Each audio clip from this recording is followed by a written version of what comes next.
মেৰাপানীৰ নেঘেৰি বিলৰ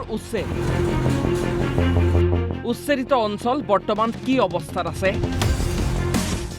আকৌ উচ্ছেদ চলিব নেকি নেঘেৰি বিলত?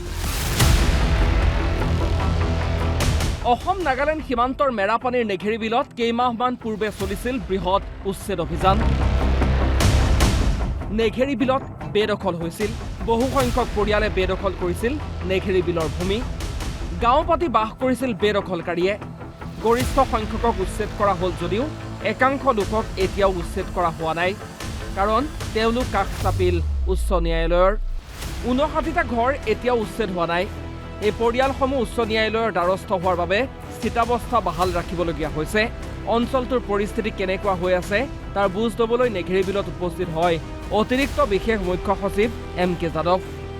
উচ্চপদস্থ বিষয়াবৰ্গক লগত লৈ অঞ্চলটো পৰিদৰ্শন কৰে MK যাদৱে।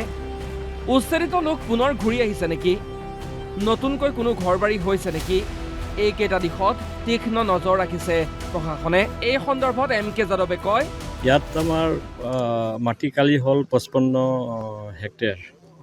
তাৰে ইয়াতে 59টা ঘৰ আছে আৰু গোটেইকেইজনে তেওঁলোকে মাননীয় উচ্চ ন্যায়ালয় আৰু তাৰপিছত মাননীয় উচ্চতম ন্যায়ালয়ত তেওঁলোকে গোচৰ ৰুজু কৰিছিলে যে তেওঁলোকক ইয়াৰ পৰা ইভিক্ট কৰিব নালাগে বুলি। তাৰপিছত এইটোৱে হ'ল আটাইতকৈ ডাঙৰ গ্ৰুপ আছিলে 59 জনৰ মানে ঘৰৰ। এতিয়া মাননীয় উচ্চতম ন্যায়ালয়ে ইয়াৰ ওপৰত ৰায়দান দিলে যে এওঁলোকক নটিচ দি আমি যাব দিব মানে ইভেক্ট কৰিব পাৰোঁ। এওঁলোক নটিচো দিয়া হ'ল। নটিচ দিয়াৰ পিছত এওঁলোকে আকৌ মাননীয় উচ্চ ন্যায়ালয়ৰ ওচৰত গ'ল, তাতে ইয়াচিকা তেওঁলোকে লগালে।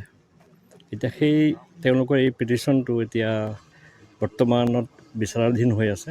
চৰকাৰে প্ৰয়োজন হ'লে নেঘেৰি বিলত আকৌ উচ্ছেদ চলাব নেকি? সেই প্ৰশ্নৰ উত্তৰত এনেদৰে কয় MK যাদৱে। তেনেকুৱা নহয়, আমিতো এনিতে প্ৰস্তুত, এই অলপ প্ৰস্তুতি চাবলৈ মই আহিছোঁ। আৰু এটা কথা হ'ল যে ইয়াতেতো ষ্টে আছিলে, ষ্টে মানে ইয়াতে আৰু কোনো কাম তেওঁলোকে কৰিব নোৱাৰে, যেনেকৈ আছে তেনেকৈ আছে। আপোনালোকে দেখিছে ঘৰবিলাকো যেনেকৈ ভঙা আছে তেনেকৈ ভঙা আছে। কিছুমানে হয়তো তিৰপাল তৰিছে, সেইটো সময়তো মই আহিছিলোঁ। তাৰপিছত তেওঁলোকক নিৰ্দেশ দিয়া হ'ল যে আপোনালোকে আৰু একো কৰিব নোৱাৰে। চ' সেইদিনাৰ পৰা তেওঁলোকে কোনো বিশেষ একো কৰা নাই। আৰু আজিও আমি অলপ ড্ৰোন লগাই চাম, যদি কোনোবা কিবা নতুন কিবা ঘৰ চৰ বনাইছে নেকি। সেইটো হ'লে কিন্তু উচ্চ ন্যায়ালয় বা উচ্চতম ন্যায়ালয়ৰ যিটো নিৰ্দেশনা তাৰে এইটো অৱহেলা কৰা হ'ব। নেঘেৰি বিলক সম্পূৰ্ণ বেদখলমুক্ত কৰিব বিচাৰে চৰকাৰে। তাৰ বাবে গ্ৰহণ কৰিব প্ৰয়োজনীয় ব্যৱস্থা। MK যাদৱৰ সৈতে উপস্থিত থাকে গোলাঘাটৰ জিলা আয়ুক্ত পূবালী গোহাঁই, বন বিভাগৰ উচ্চপদস্থ বিষয়া, আৰক্ষী আৰু CRPF বাহিনী। মেৰাপানীৰ পৰা ৱাহিদুৰ ৰহমানৰ ৰিপৰ্ট, অসম লাইভ 24।